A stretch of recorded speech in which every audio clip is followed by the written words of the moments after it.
Hi, today we continue our course and we will focus on dental osseous structures of the face. Let's begin from the facial bones, which are which are 14 facial bones, which are 14 and consist of five paired bones and two single bones. The facial bones have a structural function, that is, they give shape to the face, including passages that pass through it, nostrils, and that communicate the different cavities with each other, as in the case of the lacrimal duct, which connects the ocular orbits with the nose.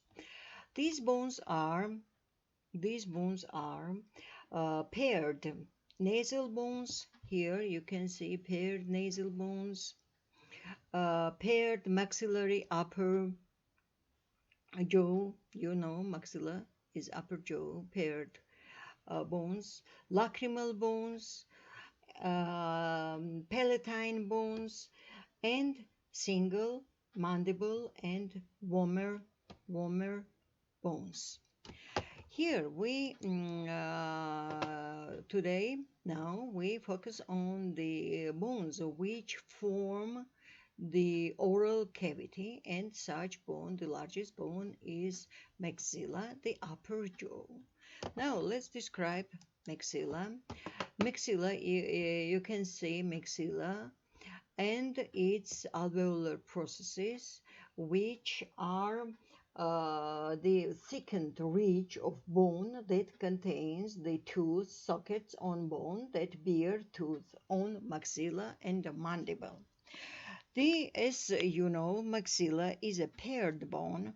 From the anterior view here, from the anterior view, its greatest width is at the level of the zygomatic arches.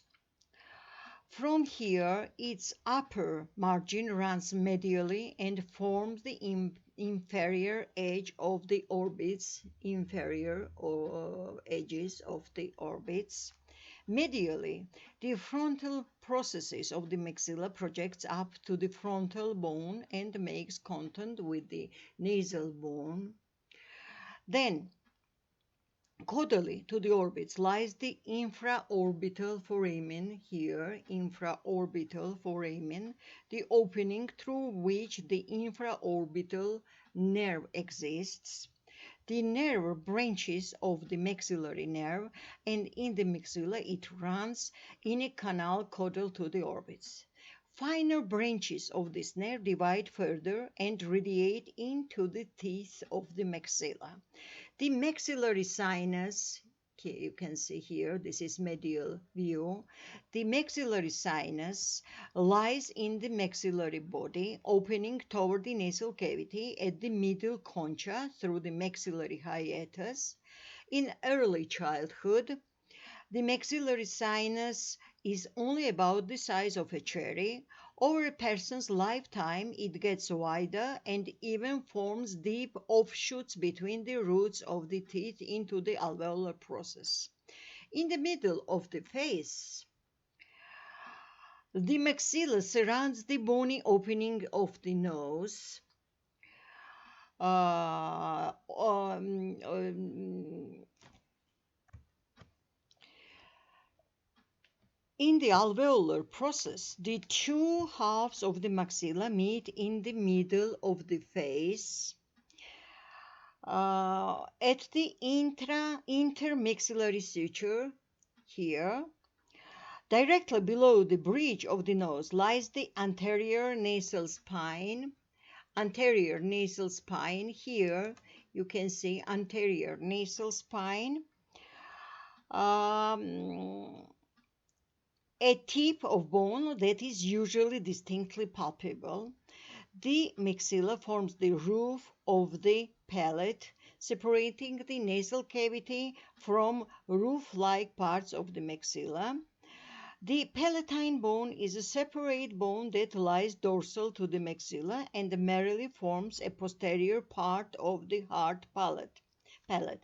The separating line you can see here, separating a median palatine suture. This is separating line, which on the after the two-thirds enters, merges with the transverse palatine suture. This separating line runs transversely at the level of the second molar in adults, at the level of the third molar. Through the lesser there are greater and lesser foramina emerge the palatine nerves fitting close to the bone. They spread out over the palatal surface. The posterior end of the palatine bone tapers to a point at the middle known as the posterior nasal spine. Posterior here to the posterior nasal spine. The posterior edges of the bodies of the maxilla are in contact with the cranially extending offshoots of the palatine bone and the sphenoid bone, as well as the pterygopalatine fossa. Here you see inferior view of the maxilla where the hard palate is located. As you know, the palate separates the oral cavity from the nasal cavity. The larger area of the palate between the anterior teeth and the second molars is formed by the hard palate. Here you can see hard palate. In this area, the mucosa is horny, keratinized. Here you can see keratinized, or at least perkeratinized, especially in the middle area. No submucosa is present, and the palatal mucosa lies almost immovable with the tight lamina propria directly on the bone. However, there are many small individual salivary glands closely packed over the whole of the palate. Raised ridges, here you can see raised ridges which are palatine rugae in the anterior part of the palate. They can be touched with the tongue and play a significant role in correct pronunciation of S sounds. Anterior to that palatal are located palatal maxillary central incisors.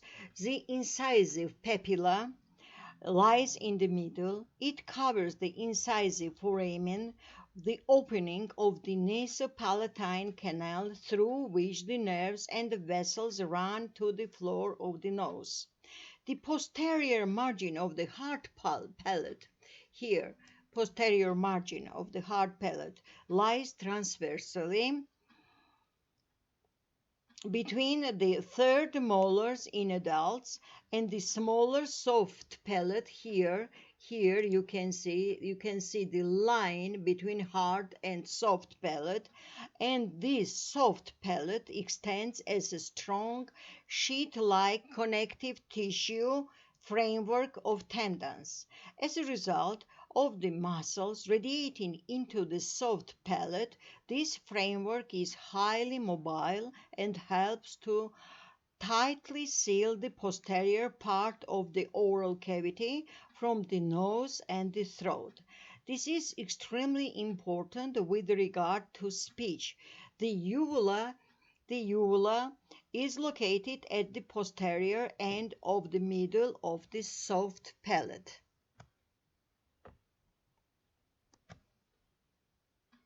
Here you see the mandible, which also originates as a paired bone and at birth still displays a medial symphysis. However, this rapidly ossifies so that by adulthood not even a bone suture can be detected. The mandible is differentiated into the alveolar processes, which, as we mentioned, are the thickened ridges of bone, here thickened ridges of bone that contains tooth sockets in which the teeth are anchored. The mandibular body, this is the mandibular body, and the ascending ramus here. Ascending between them, there is angle of the mandible. The prominence of the here you can see the prominence of the bony chin is variable.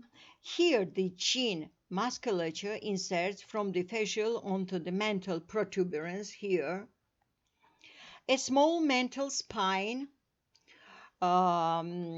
projects in an oral direction from which the genioglossus muscle arises on the inside of the mandibular body. The mylohyoid line is discernible as a bony edge from which the mylohyoid muscle originates. It extends from the inside of the chin area through the last molar and spans the mandible. Posteriorly, it is fused in the middle with the hyoid bone. The mandibular body here, this is mandibular body, is connected to the chin on the left and right in a gently carved arch. Gently carved arch. The mental foramen here is located roughly level with the first premolar. This is where the inferior alveolar nerve emerges, which from this point is called the mental nerve and conducts the sensory sensation of the lower lip. The inferior alveolar nerve, together with the artery and vein of the same name, are contained in the inferior alveolar canal. The ascending ramus, here you can see this is ascending ramus, extends distally, forming a flattened, slightly outward curve and points cranially with respect to the mandibular body. This forms the angle of the mandible, which is almost a right angle in some cases and in others slopes more in a dorsal cranial direction depending on the individual manifestation and growth pattern. At the angle of the mandible, the masseter muscle attaches to the outside and the medial pterygoid muscle to the inside. The ascending ramus ends anteriorly in the pointed coronoid process. Here you can see this is coronoid process, this is condylar process, and posteriorly to the condylar process with the flattened condyle that slopes down toward the middle. This semilunar hiatus lies in between. The fibers of the temporal muscle attached to the coronoid process. As a paired unit, the mandible has two temporomandibular joints. You know that the mandible is adhered to the maxilla with these temporomandibular joints. These have to function together during every movement of the mandible because of the joint in the chin region. In humans, there are only two consecutive dentitions. Other species shed their teeth several times in succession. In sharks, for example, a constant replacement of the dentitions is seen as the worn-out outer teeth are replaced by new teeth growing from the oral direction. Several dentitions are also succeed one another in reptiles. What is dentition? Dentition is an ordered arrangement of teeth in a row. And humans are dipyodont. Dipyodont means that they have two successive sets of teeth. You know that these teeth are deciduous or primary teeth and consecutive, the permanent teeth. Most mammals are dipyodonts as to chew. They chew their food. They need a strong, durable teeth. Other animals, other species which have constantly replace their teeth, they are polyodonts. Dipyodonts also differ from monophyodonts, which are animals who have only one set of teeth. Here you can see this is primary dentition, and yeah, which are called also milk teeth or deciduous teeth and permanent dentition. There are different amount of teeth in primary and permanent dentitions. You know that there are 20 primary teeth that are shed, and the others are permanent molars with no deciduous precursors. Each tooth has a crown exposed above the gingiva, a constricted neck at the gum, and one or more roots that fit firmly into bony sockets in the jaws called dental alveoli. Human dentition at the same time is tecodont. Tecodont is a dentition in which teeth are placed in the sockets of the jaw bones. Also, it is heterodont. What does it mean, heterodont dentition? It means that there are the different types of cells. You know that reptiles, which have tapered conical shaped teeth, and many reptiles they have and such teeth, and it is accepted, it is generally held the view that all humans' teeth are originated from these reptiles conic shaped teeth. And here you can see these primary teeth, which are different, and how they differ from each other you can see here how they differ. There are incisors from different shape, different size. There are two incisors here. Incisors, canine, premolar, and molar. This is in permanent teeth.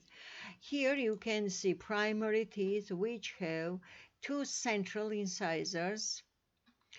Then there are two lateral incisors, two canines, cuspid tooth, two first molars and second molars. This is the and this is upper teeth, upper jawbone and lower jawbone. And in permanent teeth, there are incisors, canine, premolar, and molars. Premolar are absent in primary dentition. Here you can see also these are two central incisors, two lateral incisors, canines here, two central incisors, two central incisors, two lateral incisors, canines, premolars, two premolars, and three molars. Now, incisors, they are sharp, shovel shaped teeth. They have cutting edges, and you might use them to bite the food. Then our canines. Canines are strong. They are more conic shaped teeth. For example, you might use them to tear off a piece of food. Then there are premolars. They share features of both canines and molars, and the molars are broad, tricuspid, flat on top, and they can grind the food. Then here you can see these are deciduous or milk teeth, and these are permanent teeth, and you can see the difference between them. There is the dental formula, and this is 2102 in primary dentition, and in permanent dentition this is 2123. Two incisors, one canine, two premolars, and three molars in on each quadrant. There is a difference between primary and permanent teeth. Primary teeth are smaller in size, and they have markedly more prominent cervical ridges. They have narrow necks. They are light in colors.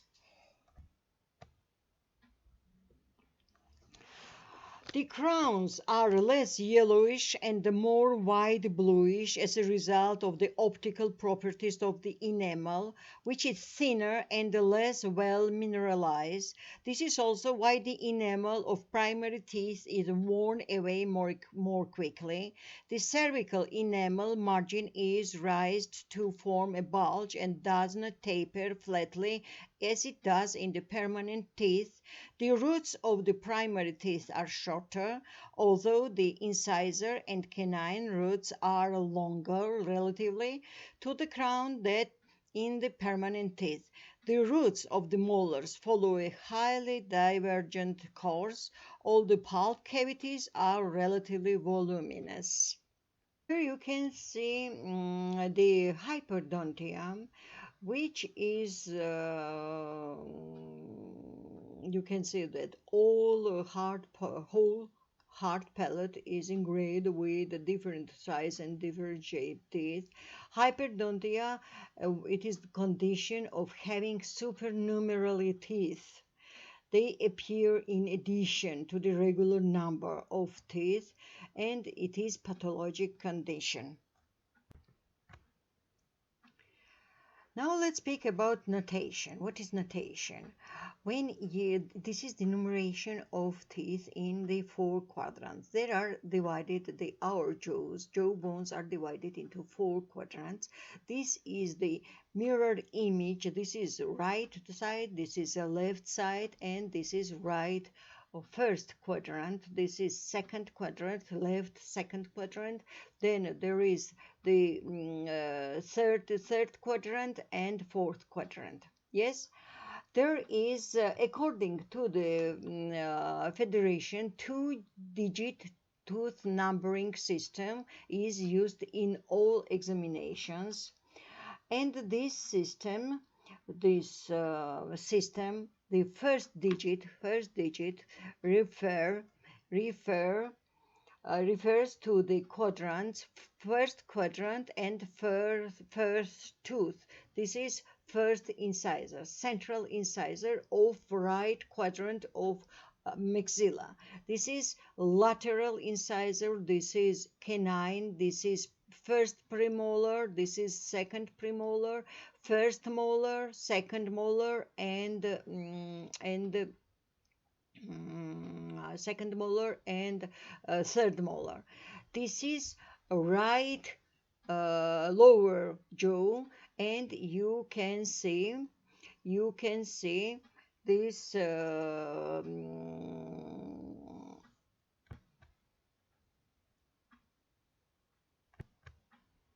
opposite to the first quadrant. It is fourth quadrant. It is a lower jaw mandible, and you can see this fourth, opposite to first is fourth, and opposite to second is the third quadrant. This is right upper quadrant. This is a left upper quadrant, and you can see the first numeral shows the quadrant, the number of quadrant, and the second digit shows the uh, tooth number. Yes, the second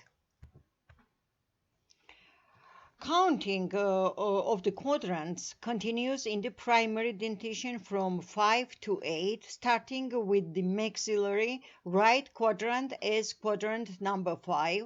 The second digit denotes the tooth, starting with the central incisor, which bears the number 1.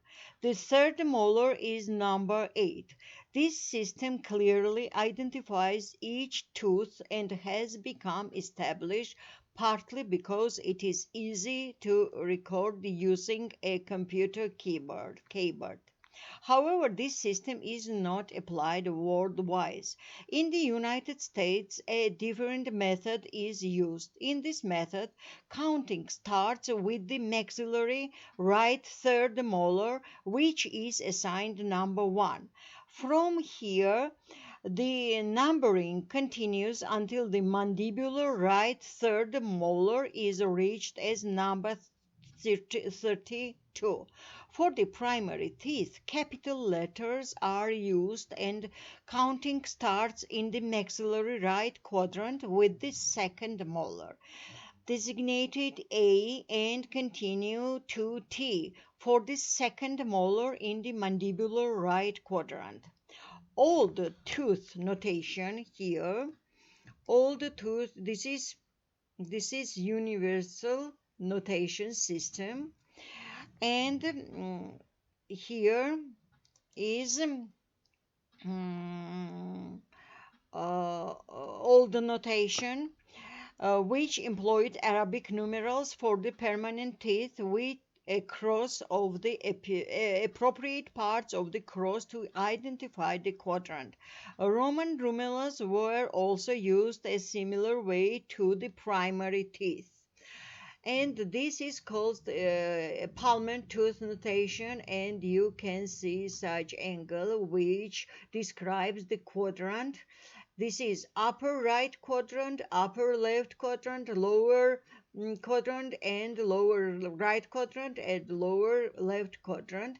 And also they use the capital letters. And in biology and anthropology, a combination of letters and numbers is used instead of numerals. In this case, the teeth are identified with the letters. I means incisors, C means canines, P premolars, and M molars. Digits are used to distinguish between the first and second incisor, premolars and molars. Superscript and subscript numerals then help to distinguish between the maxilla and the mandible. Lowercase letters are used to label the primary dentition. Despite their differences in size, in shapes, all roots have their common characteristics, and these characteristics are the material from which they are made of. These materials. The superficial layer of tooth is enamel, which is mostly mineralized tissue in the bone, in the body, and enamel is the hardest component of the human body, consisting 96% calcium hydroxyperoxide and only 2 or 3% of organic material, including very few proteins and no collagen. Other ions, such as fluoride, can be incorporated or absorbed by the hydroxyapatite crystals. Enamel containing fluoroapatite is a more resistant to acidic dissolution caused by microorganisms. Hence, the addition of fluoride to toothpaste and water supplies.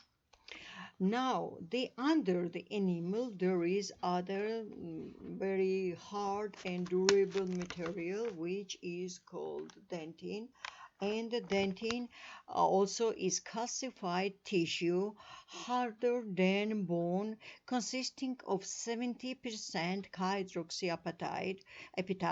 The organic matrix contains type 1 collagen and proteoglycans secreted from apical ends of odontoblasts. Odontoblasts are cells which produce the dentin, and these materials, these chemical traits, chemical features of tooth we will discuss on next lectures.